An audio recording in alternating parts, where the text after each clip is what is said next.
The small town of Riverbrook wasn't known for much. People lived simple lives, worked hard, and valued family above all else.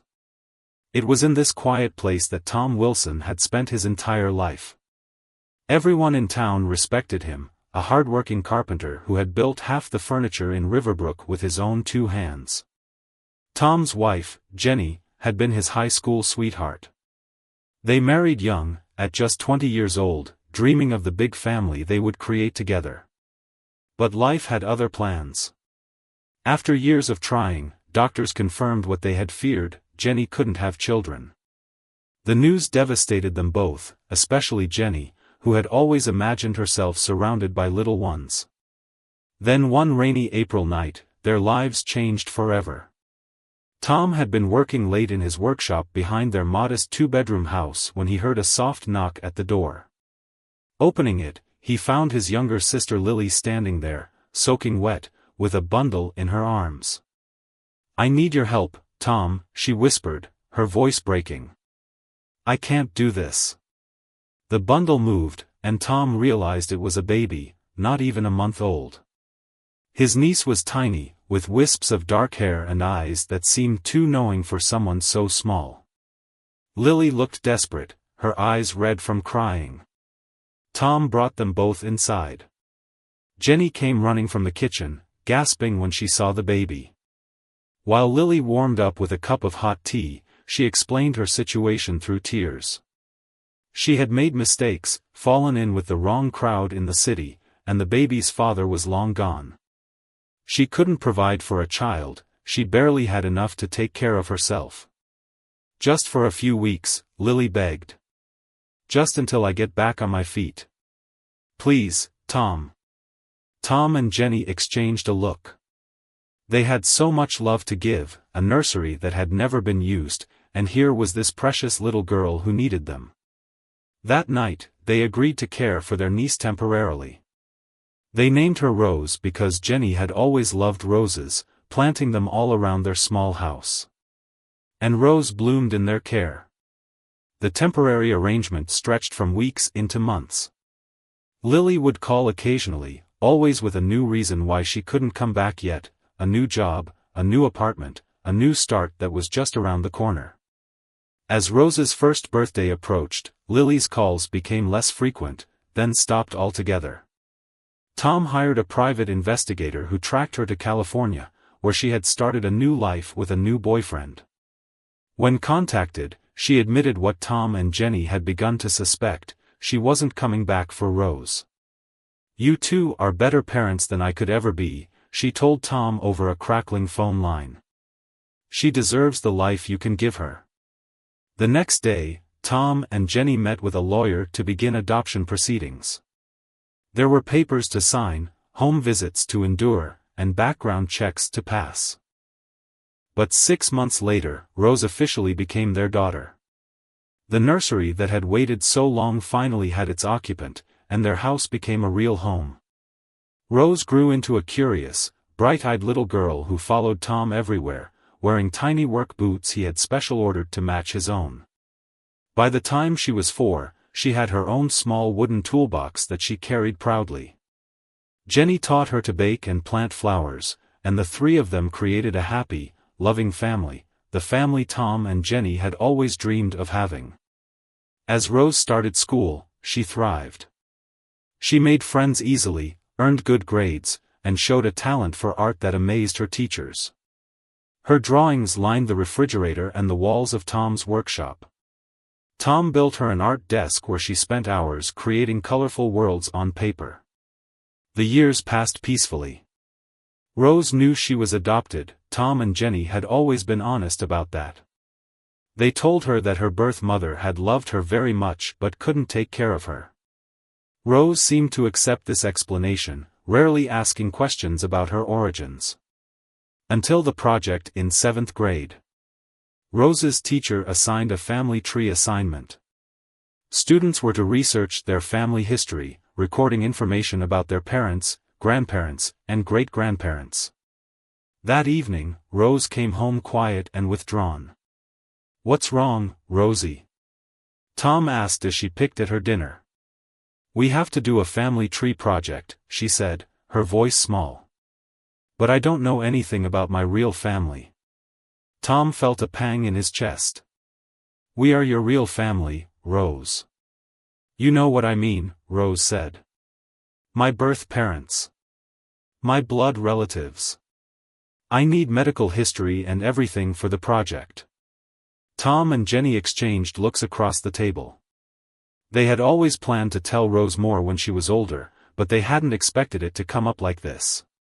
They had no information about Rose's father, and only the basics about Lily. And there was something else, something they had kept from Rose that suddenly loomed large between them. We'll help you with your project, Jenny promised. We'll tell you everything we know about your birth mother. Later that night, after Rose had gone to bed, Tom and Jenny sat at the kitchen table, speaking in hushed tones. We have to tell her the whole truth, Tom said. About Lily being my sister. That I'm her uncle by blood. She'll have questions, Jenny warned. Questions we might not be ready to answer. She deserves to know her history, Tom insisted. We've always been honest with her. Not completely honest, Jenny reminded him gently. Tom ran his hands through his hair, now streaked with gray. No, not completely. They didn't sleep much that night, both lost in memories of that rainy evening 12 years ago when their lives had changed forever. They remembered the joy of Rose's first steps, first words, first day of school. The way she laughed, the way she scrunched her nose when concentrating on a drawing. The family vacations to the lake, the Christmas mornings, the ordinary days that had been made extraordinary by Rose's presence in their lives. What they didn't know was that Rose wasn't asleep. She sat at the top of the stairs, listening to their whispered conversation, a cold feeling growing in her stomach. There was more to her story than she had been told. And tomorrow, she would demand to know what it was. As the first light of dawn crept through the windows, Rose made a decision. Before asking her parents anything, she would do some investigating on her own. She had a name now, Lily, her birth mother's name, and she knew this woman was somehow connected to her dad. It wasn't much, but it was a start. What Rose couldn't possibly know was how deeply the truth would shake the foundation of everything she believed about herself and the family who had raised her with so much love. The next morning, Rose woke early. She had barely slept, her mind racing with questions about her past. Before her parents came downstairs, she slipped into her father's home office. Tom kept an old filing cabinet in the corner where he stored important documents. Rose had seen him open it many times, using a small key he kept in his desk drawer. With shaking hands, she found the key and unlocked the cabinet. The bottom drawer contained folders labeled with boring adult things like taxes and insurance. But there, at the back, was a folder simply marked Rose. Her heart pounding, Rose pulled it out and opened it. Inside were her birth certificate, adoption papers, and several old photographs. She studied her birth certificate first. Under Mother, it listed Lily and Wilson. Under Father, it simply said Unknown. Rose frowned. So her birth mother had the same last name as her dad. That confirmed what she'd overheard, there was some family connection. Then she noticed something else on the adoption papers. The date was officially marked just before her first birthday, but there was a note about guardianship granted, on a date just days after she was born. She flipped through the photos and found one of a young woman holding a newborn baby. The woman had the same nose as Rose, the same dark hair. Written on the back was Lily and Rose, April 10th. The sound of movement upstairs startled her. Quickly, Rose put everything back and closed the drawer, returning the key to its hiding place. When Tom came down to make coffee, she was sitting at the kitchen table, pretending to work on her homework. "Morning, Rosie," he said, ruffling her hair as he passed. "Sleep well?" "Not really," she admitted. "I was thinking about my project." Tom's hand paused as he reached for a coffee mug. "Your family tree?" Rose nodded. Dad, was Lily your sister? The mug slipped from Tom's hand and shattered on the floor. The noise brought Jenny rushing in, still tying her bathrobe. What happened? She asked, then stopped when she saw the expressions on their faces. Rose asked if Lily was my sister, Tom said quietly. Jenny slowly sat down at the table. How did you? I heard you talking last night, Rose admitted. And I found the folder in Dad's office this morning. Tom cleaned up the broken mug without speaking, then joined them at the table. His face looked older somehow, the lines around his eyes deeper. Yes, he finally said. Lily was my younger sister. Which makes me your uncle by blood. Why didn't you tell me? Rose asked, her voice small. We were going to, Jenny reached for her hand. When you were older. We didn't want to confuse you when you were little. We thought it might be hard for you to understand that I was both your dad and your uncle, Tom added. We were afraid it might make you feel different. Rose tried to process this information. So you're not really my dad? You're my uncle? Pain flashed across Tom's face. I am really your dad, Rose. In every way that matters. I've raised you since you were 3 weeks old. I was there for your first steps, your first words. I've loved you every single day of your life. Your dad is the one who taught you to ride a bike, who built your treehouse, who checks under your bed for monsters, Jenny added softly. Biology doesn't make a parent, love does. Rose nodded slowly, but her mind was whirling with new questions. What happened to Lily? Why did she leave me with you? Tom and Jenny exchanged glances. Lily was struggling, Tom began carefully. She was young, just 21 when you were born. She didn't have a stable job or home. She thought you deserved better than what she could give you. Is she still alive? Rose asked. As far as we know, yes, Jenny said. But we haven't heard from her in many years. What about my birth father? The certificate says unknown. Didn't she tell you who he was? Tom's jaw tightened. She didn't want to talk about him. She just said he wasn't in the picture. Rose sat quietly, absorbing everything. Do I look like her? She finally asked. Tom smiled sadly. You have her eyes and her hair. But your smile is all your own. The rest of the day passed in a fog for Rose. She went through the motions at school, barely hearing what her teachers said. At lunch, her best friend Paige noticed something was wrong. Earth to Rose, Paige waved a hand in front of her face. You've been staring at that sandwich for 10 minutes without taking a bite. Sorry, Rose mumbled. Just thinking. About what? That family tree project? Rose nodded. I found out some stuff about my birth family this morning. Paige's eyes widened. She knew Rose was adopted, but Rose had never talked much about it before. Like what? Like my dad is actually my uncle. My birth mom was his sister. Whoa, Paige said. That's heavy. Yeah. Rose picked at her sandwich. And now I have all these questions, but my parents seem upset when I ask them. Why not look online? Paige suggested. My cousin found her birth mom through Facebook last year. Rose hadn't thought of that. After school, instead of going straight home, she went to the public library. Finding an empty computer, she typed Lily and Wilson into a search engine. Thousands of results came up, most of them irrelevant. She tried narrowing it down by adding their town name, Riverbrook, but still nothing useful appeared. Then she tried adding California, remembering her parents mentioning something about that state in their late-night conversation. A link to a 5-year-old newspaper article caught her eye. Local woman arrested in drug bust, the headline read. Rose clicked on it, her heart sinking as she saw the mugshot.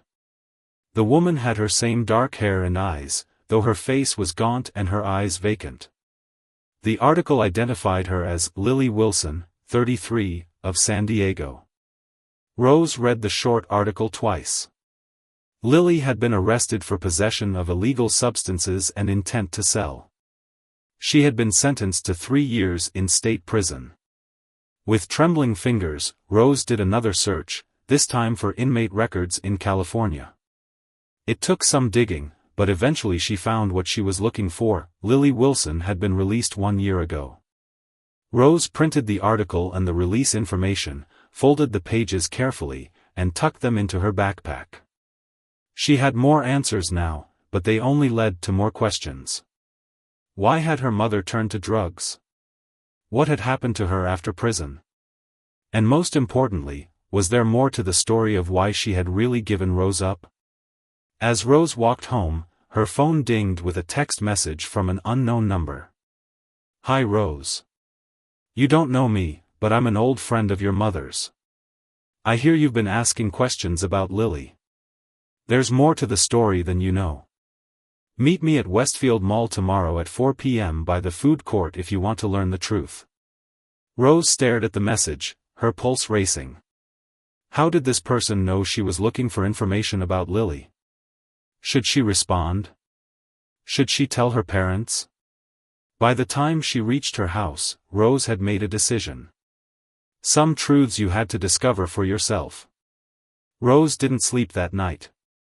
The mysterious text message played over and over in her mind. Who was this person? How did they know she was looking for information about Lily?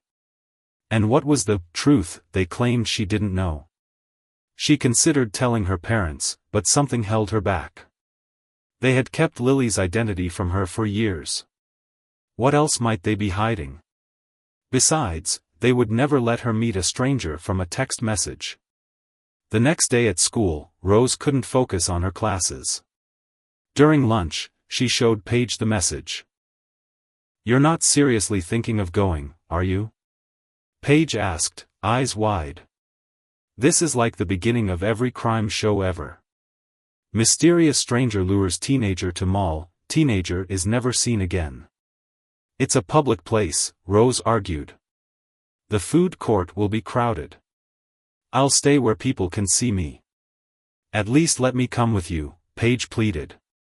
Rose hesitated, then nodded. Having Paige there would be safer. Okay, but promise you won't tell anyone. I promise, Paige said, though she looked uncomfortable. But how are you going to explain where you're going after school?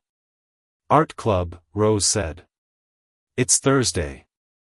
I always stay late for art club.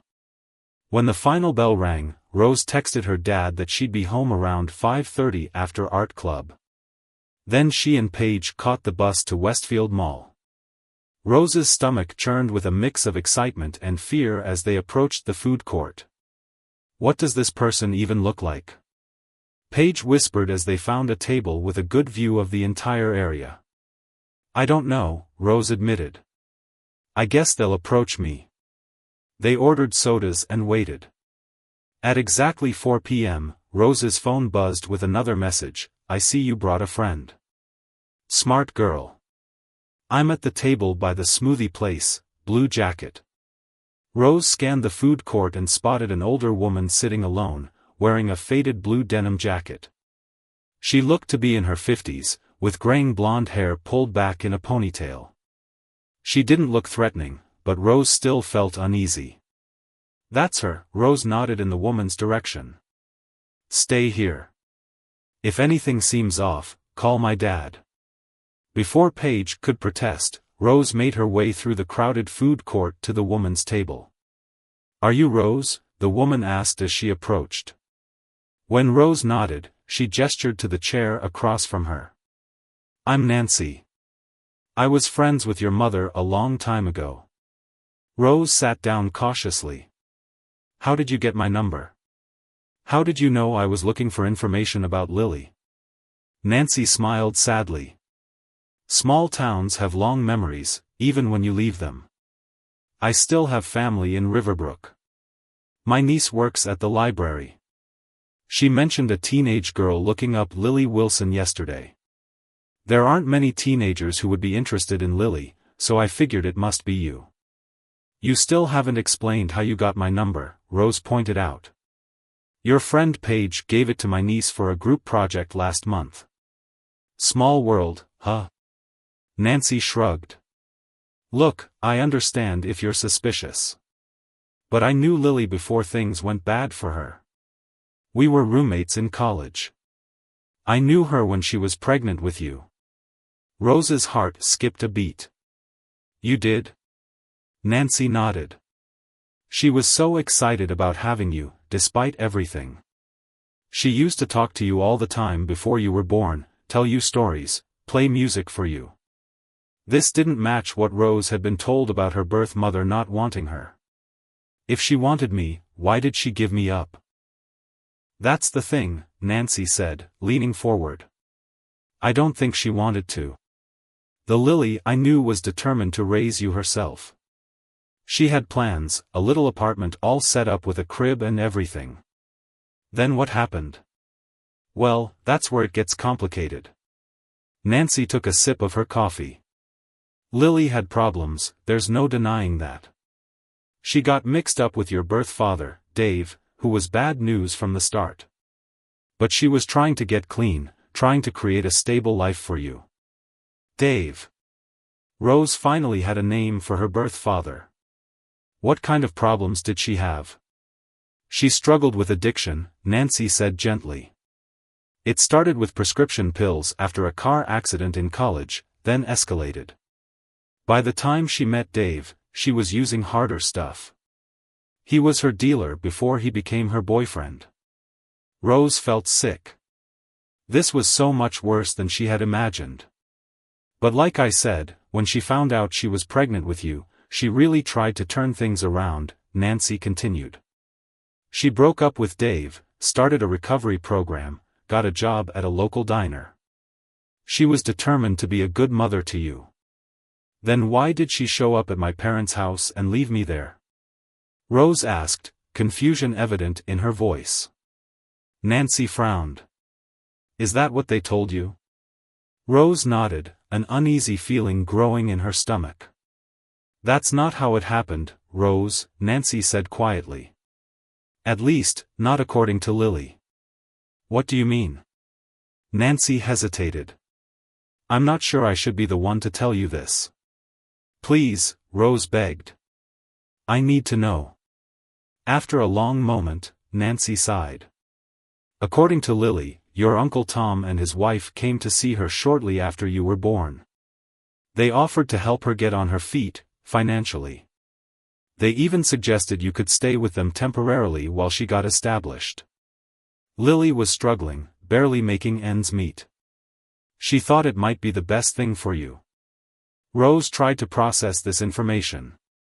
It didn't sound like abandonment the way her parents had described it. But then, Nancy continued, when she tried to get you back a few months later, they refused. They told her she was unfit, that they had already started adoption proceedings. They threatened to report her past drug use to child services if she fought them. No, Rose whispered. My parents wouldn't do that. I'm just telling you what Lily told me, Nancy said. I can't say for sure what happened. But I do know that losing you broke something in Lily. That's when she really spiraled downward. Rose felt tears burning in her eyes. Could it be true? Had her parents, the people who had raised her, who she trusted completely, essentially stolen her from her birth mother? There's something else, Nancy said, reaching into her purse. She pulled out a small envelope. Lily wanted you to have this. When she got out of prison last year, she tried to get clean again. She's been living in a halfway house, working at a supermarket. She asked me to find you when I mentioned I was visiting Riverbrook. Rose took the envelope with trembling hands. Inside was a photograph and a letter. The photograph showed Lily holding a newborn Rose, looking tired but happy. The letter was handwritten on lined paper. My dearest Rose. I've written this letter 100 times in my head over the years. I don't know if you'll ever read it, but I needed to try one more time to reach you. First, I want you to know that I have loved you every single day of your life, even when I couldn't be with you. Giving you up was the hardest thing I've ever done, and I've regretted it every day since." Rose couldn't read any more through her tears. She folded the letter and put it back in the envelope. "Is she here?" Rose asked, suddenly looking around. "Did she come with you?" Nancy shook her head sadly. "No, she's still in California. She didn't think it would be fair to disrupt your life. She just wanted you to know her side of the story." Rose didn't know what to believe anymore.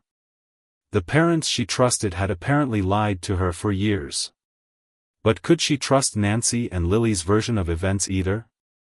As Rose left the mall with Paige, clutching the envelope, she knew one thing for certain: she needed to confront her parents with what she had learned. It was time for the whole truth to come out, no matter how heartbreaking it might be. The bus ride home from the mall felt endless. Rose sat silent, the envelope from Lily clutched tightly in her hands, while Paige kept shooting her worried glances. "What are you going to do?" Paige finally asked as they neared Rose's stop. "I need to talk to my parents," Rose said, her voice barely above a whisper. "I need to know if what Nancy said is true." "Do you want me to come with you?" Paige offered. Rose shook her head. "This is something I need to do alone." When the bus stopped, Rose gave Paige a quick hug before stepping off. Her house was just 2 blocks away, and with each step, her heart beat faster. The familiar 2-story home with its neat garden and white picket fence had always represented safety and love to Rose. Now, she looked at it with new eyes, wondering what secrets it held. Tom's truck was in the driveway, which meant both her parents were home. Rose took a deep breath before opening the front door. "Rose? Is that you?" Jenny called from the kitchen. "Dinner's almost ready." "Coming," Rose replied, tucking the envelope into her backpack before heading to the kitchen.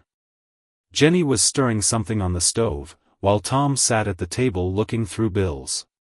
They both smiled when they saw her, their faces so familiar and loving that Rose almost lost her courage. "How was art club?" Tom asked. The lie Rose had told earlier now stuck in her throat. "I wasn't at art club," she admitted. Jenny turned from the stove, spatula in hand. "What? Where were you?" "I was at the mall," Rose said. "Meeting someone who knew my birth mother." The color drained from Jenny's face. The spatula clattered to the floor, and Tom stood up so quickly his chair nearly toppled over. "Who?" Tom demanded, his voice unnaturally sharp. "Who did you meet?" "Her name is Nancy. She was Lily's roommate in college." Rose pulled out the envelope from her backpack. "She gave me this. A letter from Lily." Jenny and Tom exchanged a look that Rose couldn't interpret. Was it fear? Guilt? Anger? "Sit down," Tom said, his voice softer now. "We need to talk about this." They all sat at the kitchen table, the dinner forgotten as it continued to simmer on the stove. Rose placed the envelope between them, like evidence in a trial. "Nancy told me things," Rose began, watching her parents carefully. "Things that don't match what you've told me." "What things?" Jenny asked, her hands nervously twisting a kitchen towel. "She said Lily didn't abandon me. She said you offered to take care of me temporarily, then refused to give me back. She said you threatened to report Lily to child services if she tried to fight for me." The words tumbled out of Rose in a rush. "Is it true?" The silence that followed was answer enough. Tom covered his face with his hands, while Jenny began to cry softly. "It wasn't like that," Tom finally said, his voice strained. "Not exactly." "Then what was it like?" Rose demanded. "Tell me the truth. All of it." Tom took a deep breath. "Lily called us when she found out she was pregnant. She was scared, alone. The baby's father had left her. She asked for money, which we gave her. We stayed in touch throughout her pregnancy, helping her out when we could. We were there the day you were born, Jenny added, wiping tears from her cheeks. Lily was alone, so we drove to the hospital to be with her. After you were born, Tom continued, Lily seemed different. Detached. The nurses were concerned. We later found out she had started using again during her last trimester. She was suffering from withdrawal and postpartum depression. Rose tried to process this information. It didn't entirely contradict what Nancy had said, but it painted a different picture of Lily. The hospital was considering calling social services, Jenny said. Lily panicked. She asked us to take you temporarily, just until she got back on her feet. We agreed because we wanted to help both of you. But then weeks turned into months, Tom said. Lily would visit sometimes, but she was always unstable. She'd show up high, or she wouldn't show up at all. She'd make promises to get clean, to find a job, to find a safe place for you both to live. But she never followed through. We kept hoping she would get better, Jenny said. But she only got worse. The last time she visited, she was barely coherent. She fell asleep holding you and nearly dropped you. We were terrified. That's when we consulted a lawyer, Tom admitted. We were advised that we had grounds for adoption based on abandonment and parental unfitness. Yes, we threatened to involve child services if Lily fought us. We felt we had no choice. You were 10 months old by then, and Lily was in no condition to care for you. Rose sat in stunned silence. The truth, it seemed, lay somewhere between what her parents had told her and what Nancy had shared. Lily hadn't simply abandoned her unwanted baby, but she hadn't been a fit mother either. Why didn't you tell me all this before? Rose asked. We wanted to protect you, Jenny said. We thought knowing the full truth would only hurt you. And honestly, we were afraid. Afraid of what? Afraid you would hate us, Tom said, his voice breaking. Afraid you would think we stole you from your mother. Afraid you would want to find her and she would hurt you like she hurt herself. Rose looked down at the envelope. She's clean now. Nancy says she's been working at a supermarket, living in a halfway house. She's trying to turn her life around. This isn't the first time Lily has tried to get clean, Tom said gently. She's been in and out of recovery programs for years. It never lasts. You don't know that it won't last this time, Rose argued. No, we don't, Jenny conceded. And we hope for her sake that she stays clean. But Rose, you need to understand something. Addiction is a terrible disease. It doesn't just go away, even with the best intentions. Rose opened the envelope and pulled out the photograph of Lily holding her as a newborn. The love in Lily's eyes seemed genuine. She began to read the letter aloud, her voice trembling. My dearest Rose, I've written this letter 100 times in my head over the years. I don't know if you'll ever read it, but I needed to try one more time to reach you. First, I want you to know that I have loved you every single day of your life, even when I couldn't be with you. Rose paused, choking back tears before continuing. Giving you up was the hardest thing I've ever done, and I've regretted it every day since. But I want you to know that Tom and Jenny love you. They've given you the stable, loving home I couldn't provide. My addiction took everything from me, my education, my future, and worst of all, you. I don't blame my brother and his wife for protecting you from me. They did what I couldn't do, they put your needs first. Rose looked up in surprise. This part of the letter contradicted what Nancy had told her about Lily feeling her baby had been stolen from her.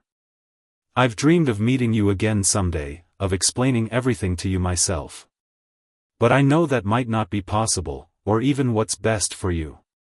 So I'll say this, don't judge your parents too harshly. They did what they thought was right. And know that wherever I am, I'm thinking of you, loving you, and hoping you've had the beautiful life you deserve." Rose finished reading, tears streaming down her face. Tom and Jenny were crying too, holding each other's hands across the table. "She doesn't sound angry," Rose said, confused. "Nancy made it sound like Lily felt betrayed by you, like you stole me from her." Tom sighed. Lily's relationship with the truth has always been complicated. Especially when she's using. She might have told Nancy one version of events and written another to you. Or maybe she's finally made peace with what happened. Or maybe, Jenny suggested gently, Nancy exaggerated things to make sure you'd want to contact Lily. Rose didn't know what to believe anymore. Every answer only led to more questions. She looked from the letter to her parents, feeling torn between the life she'd always known and the biological connection she'd just discovered. "Do you want to contact her?" Tom asked quietly. "Lily?" It was the question Rose had been asking herself since meeting Nancy. Did she want to open that door? Was she ready for whatever might come through it? "I don't know," she admitted. "I need time to think." As the forgotten dinner began to burn on the stove, filling the kitchen with smoke, Rose realized that some fires couldn't be so easily extinguished. The truth, once ignited, would continue to burn until nothing remained but ashes, and perhaps, from those ashes, something new could grow. The days that followed were some of the hardest in Rose's life. She went through the motions at school, barely registering what her teachers said. At home, an uncomfortable silence had settled between her and her parents. They were trying to give her space to process everything, but their concerned glances followed her everywhere. Paige was the only one Rose could talk to openly. During lunch one day, they sat in a quiet corner of the school courtyard, away from everyone else. "I just don't know what to do," Rose admitted, picking at her sandwich without eating it. "Part of me wants to meet Lily, to hear her side of the story directly from her. But another part of me is scared of what might happen if I do." "What are you scared of?" Paige asked. Rose thought for a moment. "I'm scared she won't be what I hope. I'm scared she'll disappoint me. Or worse, I'm scared I'll disappoint her." "Or maybe you're scared that meeting her will change how you feel about your parents," Paige suggested quietly. Rose looked up sharply. Paige had hit on something she hadn't been able to articulate herself. "Maybe," she admitted. "They've been my parents my whole life. What if meeting Lily makes that feel less real somehow?" "Do you think it would?" "I don't know." Rose wrapped her uneaten lunch and put it back in her bag. "Everything's so complicated now. Before, it was simple. I knew who I was and where I belonged." "You still know who you are," Paige said. "Finding out more about where you came from doesn't change who you've become." Rose nodded, though she wasn't entirely convinced. That evening, she sat at her desk, staring at a blank document on her computer. She had started and deleted a dozen emails to Lily, unsure what to say or how to say it. After another failed attempt, Rose closed her laptop and walked down the hall to her parents' bedroom. The door was ajar, and she could hear them talking in low voices. She was about to knock when something her father said made her pause. "Never wanted her to find out like this," Tom was saying, his voice heavy with emotion. "I've always known this day would come, but I thought we'd have more time to prepare." "We should have told her the whole truth years ago," Jenny replied. "We were trying to protect her, but maybe we were really trying to protect ourselves." Rose leaned closer, straining to hear. "Do you think she'll want to meet Lily?" Tom asked. "Probably," Jenny sighed. "Wouldn't you, in her position?" "Yes," Tom admitted. "But Lily is unpredictable. What if she gets Rose's hopes up and then disappears again? What if she's still using and lying about it? We can't control that, Tom. Rose is almost 17. She's old enough to start making these decisions for herself." "I know. I just don't want her to get hurt." "Neither do I. But sometimes getting hurt is part of life. We can't shield her forever. There was a pause, and then Tom spoke again, his voice so quiet Rose almost missed it. What if she wants to go live with Lily? The fear in his voice broke Rose's heart. She hadn't considered that her parents might be worried about losing her completely. She won't, Jenny said firmly. Rose knows who raised her, who loved her every day of her life. Meeting Lily doesn't change that. Rose backed away from the door, thinking about what she'd overheard. Her parents were scared, just as she was. They were all navigating this new reality together, uncertain of where it would lead. Later that night, Rose sat cross-legged on her bed, rereading Lily's letter for what felt like the 100th time. There was a phone number at the bottom that Nancy had added in pen. It would be so easy to call, to hear Lily's voice for the first time that she could remember. Instead, Rose set the letter aside and pulled out her family tree project. So far, it only had Tom and Jenny listed as her parents, with a note that she was adopted. Now, she carefully added Lily Wilson as her birth mother, and after some hesitation, wrote Dave, last name unknown, as her birth father. She studied the branches of her tree, thinking about how complicated family could be. Blood connected her to Lily and Dave, but love and shared experiences connected her to Tom and Jenny. Both connections were real, both were meaningful. The next morning, Rose made a decision. She found Nancy's number and called her. Rose? Nancy sounded surprised to hear from her. I wasn't sure you'd call. I need to ask you something, Rose said, getting straight to the point. You told me one version of what happened with Lily and my parents. Lily's letter tells a different story. My parents tell yet another. I need to know what really happened. Nancy was quiet for a moment. The truth is, I wasn't there for most of it, she finally admitted. Lily and I lost touch after college. We only reconnected when she was in rehab the third or fourth time. What I told you was what she told me during that period of her life, when she was angry and blaming everyone else for her problems. So you don't actually know if my parents threatened her or forced her to give me up? No, Nancy sighed. I don't know firsthand.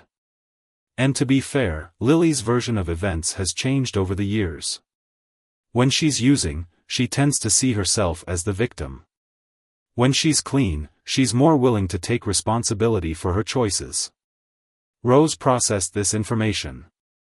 And you're sure she's clean now? As far as I know, yes. She's been sober for 14 months. That's the longest stretch since I've known her. After hanging up with Nancy, Rose felt a strange sense of clarity. She walked downstairs to find her parents sitting at the kitchen table, Sunday morning coffee mugs in hand. They looked up when she entered, their faces cautiously hopeful. I want to write to Lily, Rose announced.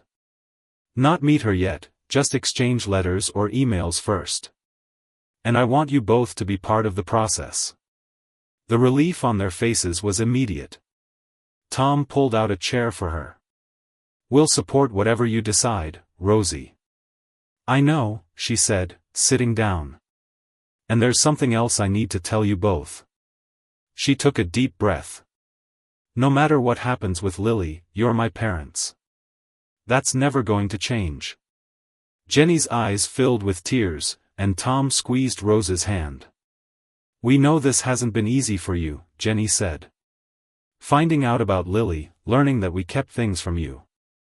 We're so sorry for not being completely honest from the beginning. I understand why you did it, Rose said. You were trying to protect me. But I'm not a little kid anymore.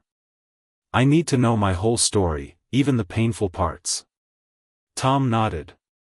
You're right. No more secrets. Speaking of which, Rose said carefully, I've been wondering about something. Nancy mentioned my birth father, Dave. She said he was Lily's dealer before they started dating. Do you know anything else about him?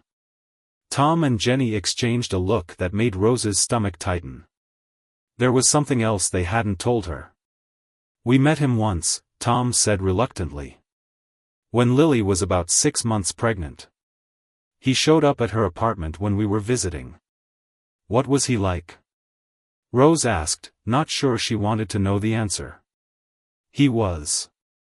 Tom seemed to be choosing his words carefully. Troubled. Like Lily, he struggled with addiction. But unlike Lily, he showed no interest in getting clean, even with a baby on the way. Did he want me? Rose asked, the question she'd been afraid to voice until now. Jenny reached across the table and took her hand. Honestly, sweetheart, no. He made it clear he wanted nothing to do with the pregnancy or the baby. He signed away his parental rights before you were even born. The knowledge stung, but less than Rose had expected. She'd never known this man, never formed any attachment to him. His rejection was abstract, almost hypothetical. Is there anything else I should know about him? She asked. Again, that look between her parents. Rose, Tom said gently, there's something else we need to tell you. Something that might be difficult to hear. But you're right, you deserve to know your whole story. Rose braced herself, sensing that whatever came next would change everything once again. Tom's hands trembled slightly as he reached for his coffee mug. Maybe we should go sit in the living room, he suggested. This might take a while. The three of them moved to the more comfortable setting of the living room, Rose and Jenny on the couch, Tom in his favorite armchair. The morning sunlight streamed through the windows, illuminating the family photos that lined the walls, years of birthdays, holidays, and ordinary moments that had shaped their life together. Tom took a deep breath. What I'm about to tell you is something your mother and I agreed we would share with you when you were older. We never wanted to keep it from you completely, but we wanted you to be mature enough to understand. Rose nodded, steeling herself. I can handle it, Dad. I know you can, he said with a sad smile. You've always been stronger than you give yourself credit for. He paused, gathering his thoughts. The truth is, Dave wasn't just Lily's boyfriend and dealer. He was my best friend growing up. Rose stared at him in shock. Your best friend? But you never said. Dave and I were inseparable from elementary school through high school, Tom continued. We played on the same sports teams, worked summer jobs together, even planned to go to the same college. But senior year, Dave started changing. He began experimenting with drugs, skipping school, getting into trouble with the police. Jenny reached over and squeezed Rose's hand as Tom spoke. I tried to help him, to pull him back from the edge, but it was like watching someone drown when they refuse to grab the lifeline you're throwing them. After graduation, Dave dropped out of college in his first semester. I stayed in touch, but it became harder as our lives went in different directions. When did he meet Lily? Rose asked. Tom's face darkened. That's the hardest part of all this. Lily moved to Riverbrook to live with me after our parents died. She was 19, still trying to figure out her life. I introduced her to Dave at a barbecue at our house. I thought having more friends in town might help her settle in. A horrible realization was dawning on Rose. You blame yourself, she whispered. For Lily and Dave meeting. Tom nodded, unable to speak for a moment. I had no idea Dave was dealing at that point. He seemed to be doing better. Had a job, an apartment. But he and Lily connected immediately, and within months, she started showing signs of drug use too. By then, Dave had pulled her so deep into that world that I couldn't reach either of them. It wasn't your fault, Tom, Jenny said softly, a phrase she had clearly said many times before. I know that logically, Tom replied. But it doesn't stop me from feeling responsible. My little sister and my best friend, both lost to addiction, and I was the one who brought them together. Rose tried to process this new information. Her father's best friend was her biological father. The connection was so unexpected, so bizarre, that she almost couldn't believe it. "There's more," Tom said, his voice growing even more serious. When Lily told Dave she was pregnant, he reacted badly. He accused her of trying to trap him, demanded she get an abortion. When she refused, he became violent. Rose felt sick. He hurt her? Yes, Tom said grimly. I found out when she showed up at our door with bruises on her arms. She moved in with us temporarily, and I confronted Dave. It was the last time I ever spoke to him. He denied hurting her, accused her of lying for attention and money. We fought, physically fought. It ended our friendship for good. What happened to him?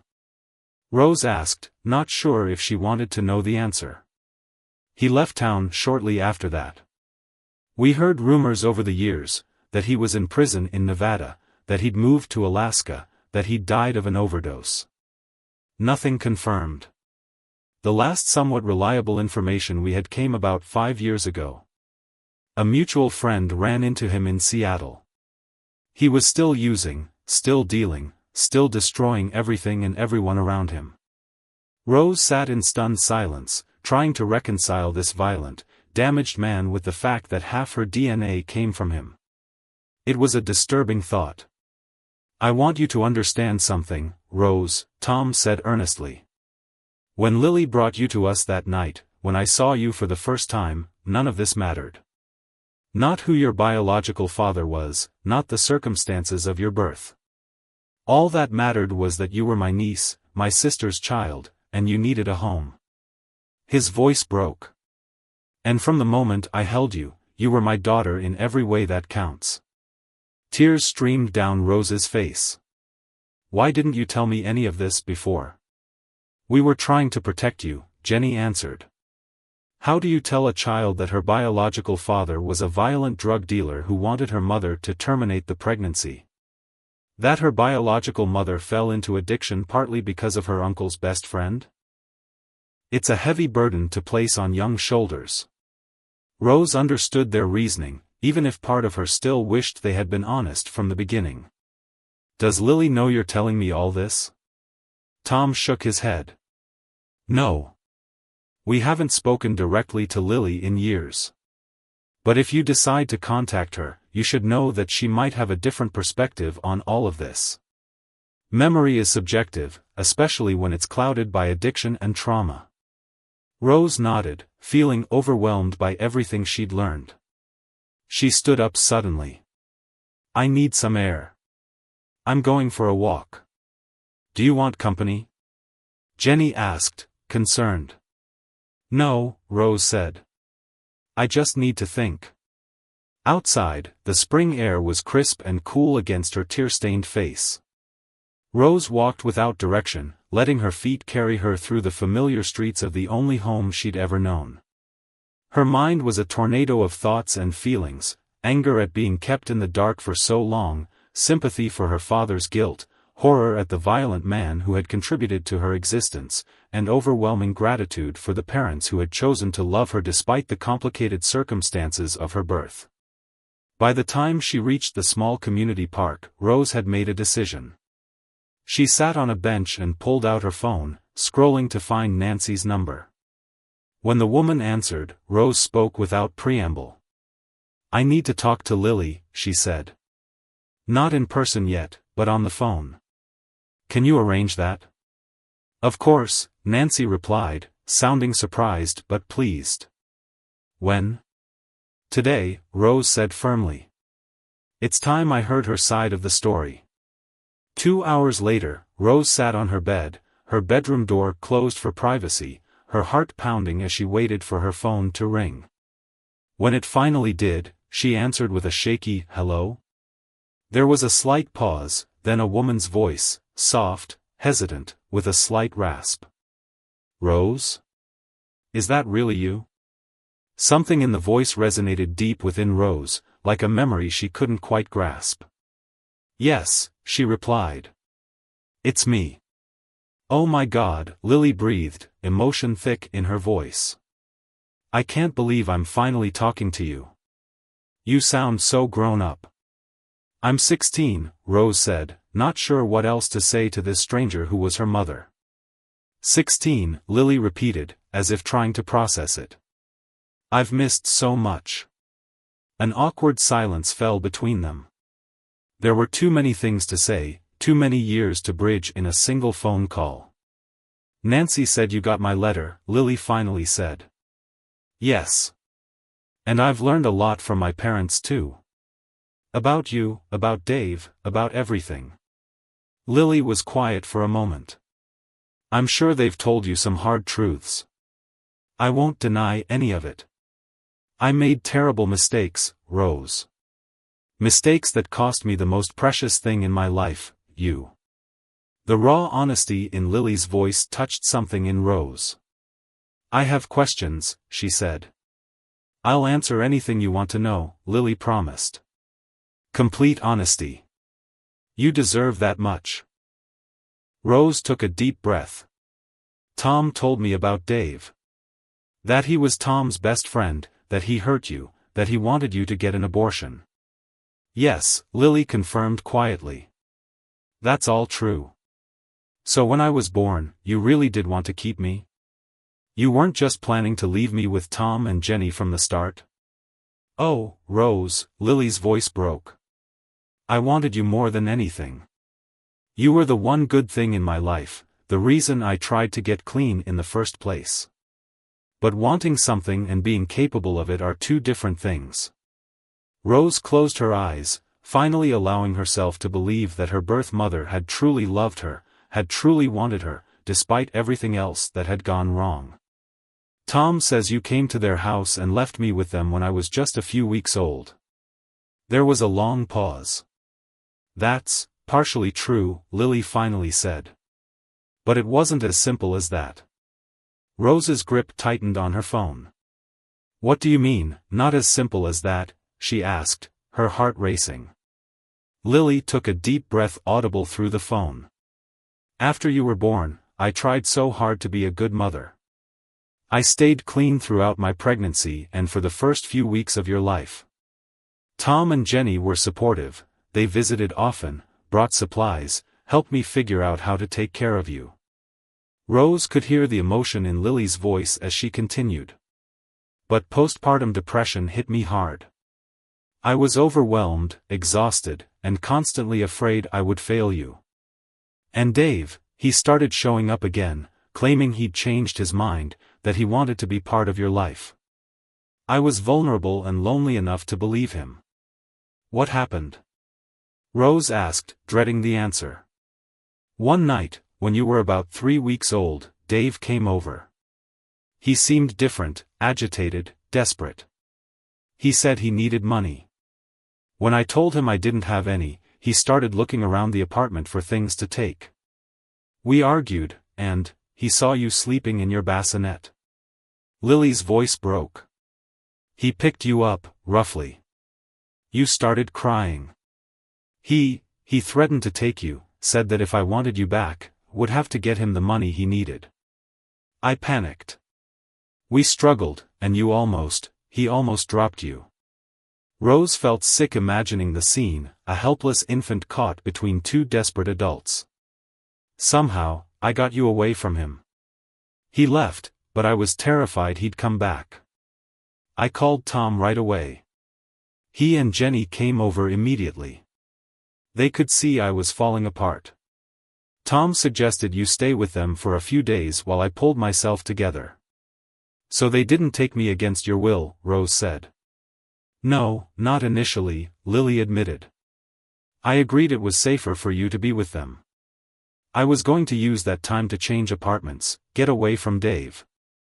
But once you were gone, the emptiness was overwhelming. I relapsed. Hard. The raw honesty in Lily's voice made Rose's chest ache. When I was supposed to pick you up, I was in no condition to care for a child. Tom and Jenny could see that. They suggested extending your stay with them. Days turned into weeks. I'd visit when I was clean, but those times became less frequent. They started talking about making a more permanent arrangement. Did they threaten to report you to child services? Rose asked, remembering Nancy's version. They did mention that child services would likely get involved if I tried to take you back while I was still using, Lily acknowledged. But Rose, they weren't wrong. I was in no state to take care of you. Some days I could barely take care of myself. Rose tried to reconcile these different perspectives. It seemed everyone had been telling partial truths filtered through their own experiences and pain. Why did you tell Nancy they stole me from you? Rose asked. Lily sighed. When I first met Nancy in rehab, I was still angry, still blaming everyone but myself for my problems. It was easier to cast Tom and Jenny as villains than to admit how badly I'd failed you. Later, when I got cleaner and stayed that way longer, I started seeing things more clearly. And how do you see things now? Rose asked. Now I see that Tom and Jenny saved you from a life of instability and danger. They gave you what I couldn't, a safe home, consistent love, the chance to just be a child without worrying about adult problems. Do I still feel the loss of you every day? Yes. Do I wish things had been different? Of course. But I don't blame them anymore. They did what was best for you, even when I couldn't. Rose was quiet, absorbing everything. Tom told me about Dave. That he was Tom's best friend growing up. Yes, Lily confirmed. It's one of the cruelest ironies of this whole situation. Tom has carried so much guilt over introducing us, though it wasn't his fault. Dave was already dealing before they reconnected. I was already experimenting with drugs before I met Dave. We were two broken people who made each other worse. Do you know where he is now? Rose asked. No, Lily said firmly. And I don't want to know. That chapter of my life is closed for good. They talked for almost an hour, filling in gaps, sharing perspectives. Lily told Rose about her recovery journey, the relapses, the hard-won progress, the daily struggle to stay clean. Rose shared bits about her life, her love of art, her best friend Paige, her dreams for the future. As the conversation wound down, Rose asked the question that had been lingering in her mind. Do you want to meet in person someday? More than anything, Lily replied instantly. But only if and when you're ready. And only if Tom and Jenny are comfortable with it. I don't want to disrupt the life you've built with them. I think I'd like that, Rose said carefully. Not right away, but maybe soon. After they said goodbye, Rose sat still for a long time, processing everything she'd learned. Then she went downstairs, where her parents were waiting anxiously in the living room. How did it go? Jenny asked, her voice gentle. Rose sat between them on the couch. It was good. Hard, but good. We talked about everything. And? Tom prompted when she fell silent. And I think I understand now. All sides of the story. Rose looked at both of them. You did what you thought was best for me. So did Lily, in her own way. There's no villain in this story, just people trying to navigate impossible situations. Tom put his arm around her shoulders. Do you have any more questions for us? Rose nodded. Just one. Would you be okay if I met Lily someday? Not right away, but eventually. Tom and Jenny exchanged looks. If that's what you want, Jenny said. We've never wanted to keep you from knowing her. We just wanted to protect you from being hurt. I know, Rose said. And I love you for that. But I think I need to know her, to understand that part of myself. Tom nodded, his eyes damp. Then we'll support you. We'll help you figure out when and how. They sat together in silence for a moment, the three of them connected by years of love and shared life, bound by something stronger than biology or legal documents. I've been thinking about my family tree project, Rose said finally. I think I'm going to do it differently than I originally planned. How so? Jenny asked. Well, most family trees just show biological connections. But that doesn't tell the whole story of a family, does it? Rose smiled. I'm going to create one that shows all the kinds of connections that make a family: blood, yes, but also choice, commitment, love. It'll have branches for Tom and Jenny as my parents, Lily as my birth mother, even Dave as my biological father. It'll show the truth, that family is complicated and messy sometimes, but no less real for it. Tom pulled her close, and Jenny joined the embrace. In that moment, Rose understood the true meaning of family. It wasn't perfect bloodlines or fairy tale beginnings. It was people who showed up for each other, day after day, through mistakes and forgiveness, through hard truths and healing, through all the complicated, beautiful, broken pieces that made up a life. 6 months later, on a crisp fall day, Rose sat at a cafe table, sketching in her notebook. She'd graduated from simple drawings to more complex art, recently winning a scholarship to a summer art program. Across from her sat Jenny, and beside her was Tom. They were all waiting, a mixture of nervousness and anticipation in the air. When the door opened and a slender woman with dark hair and familiar eyes walked in, Rose's heart skipped. The woman spotted them and paused, uncertainty crossing her face. Rose stood up, offering a tentative smile. Lily, she said, the name still strange on her tongue. Thank you for coming. Lily smiled back, her eyes filling with tears. Thank you for inviting me. As they sat down together, four people connected by a complicated past and an uncertain future, Rose felt a sense of completion she hadn't realized she was missing. There would be awkward moments ahead, boundaries to establish, relationships to define.